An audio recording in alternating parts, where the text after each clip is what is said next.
How's it going, everyone? Welcome back. Everyone is having a lovely day. Let's talk a little Christian Encarnacion Strand. If you remember Strand, the beginning of last year, entering spring training, and he was tearing the cover off the baseball, playing really good ball. Was they going to find a way to get this guy into the roster? Was they going to wait? And it was one of those situations where I think the Reds did it right. They said, "Hey, hold up, wait a minute." We love what you're doing in spring training, but you want to make sure guys get a chance to grow. You got to make sure you got a chance to develop properly. You don't want to just throw them to the wolves in the majors once things happen and then things derail, the confidence goes whatever. But then he continued to bat really well and play really well in AAA. Eventually, the call up happens.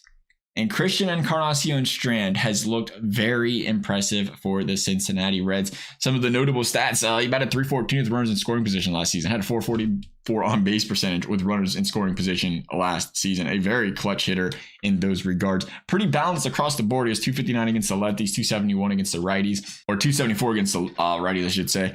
As far as opposite field, center in the baseball, pulling it, those kind of metrics. Pretty balanced across the board, a little bit above average when it comes to going opposite field there as well. Again, good signs for a young and up-and-coming hitter in the league. Played a lot of time at DH, played a lot of time at first base. We would assume Christian Encarnacion Strand, well, we'll see now with the Candelario signing, but we'll see what happens now at first base if we have with the opportunities he gets. Hopefully he is a guy that gets to play a lot more first. You like to see, in general, you like to see your young guys playing the field more, getting as many reps as possible, because they're your long-term investments, and you want to see them just as much as the plate develop. You want to see them develop in the field as much as possible too, if that's something he can do. I like Christian Encarnacion Strand here. He finished the season hot. Best month he had was September. Last week of the season was a little bit, lackluster. But before then, he was batting really well over 300 throughout the month. And that's a good sign as a guy that comes in the league because, first 2 months, that's usually when you tear the cover off the baseball for anybody because they don't have a scouting report. Then the third month comes around. It's third month, fourth month, fifth month. That's when you start to see the decline. Teams adjust, figure out what does and doesn't work against the hitter, and then it's their job to adjust. So for Christian Encarnacion is trying to get better throughout the season, I thought that was a great sign. So far, grading pretty high in scoring a baseball, up hitting on a sweet spot, making some hard contact. 13 home runs last season, which might come to a surprise to some. Seems like a low number because total of the season, but really when you only played 63 games, 13 dingers. You're talking he's coming close to 30 home runs a year. That's going to be big. Get a little power there. A little power with a guy that can also, again, spread the baseball around the field, knock him in.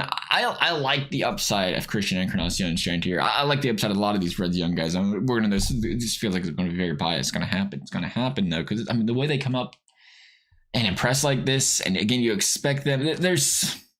obviously, but there's two things that's going to happen with these young studs that came up last year. One, they're going to elevate their game and they're going to become really good ball players, or B, they're going to fall on their face. That's typically, what can possibly happen. Now, obviously, you can get someone that slide in the middle and become average, but when they come up rising stars like that, it's kind of lots of hype behind them. That's kind of how it is until we see what happens when they adjust.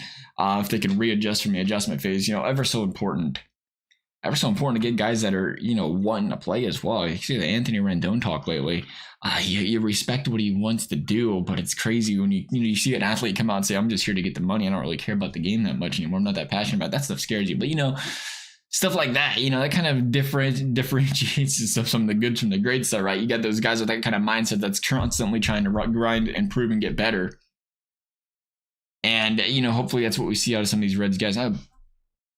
No problem. No problem with it all, by the way, with what Rendon's doing. He's pretty much saying what he is. He's like, listen, my family and this stuff's more important to me than spending all these nights in the batting cages and informing whatever. I understand it. It's just obviously as an organization, as a fan of the team, you kind of want it. You want the best players you possibly can. You want to be competitive. And you want to keep those guys off your roster just for the sake of trying to win and all that. But again, it's he does what he wants to do. No problem there. But anyway, Christian Encarnacion Strand. I think we're going to see some power out of him this season. I think we're going to see some good numbers out of Encarnacion Strand. He could potentially be the meat of the order type of guy that puts up those good numbers. I'm thinking 31 home runs, possibly about 103 RBIs, about 270, about 273.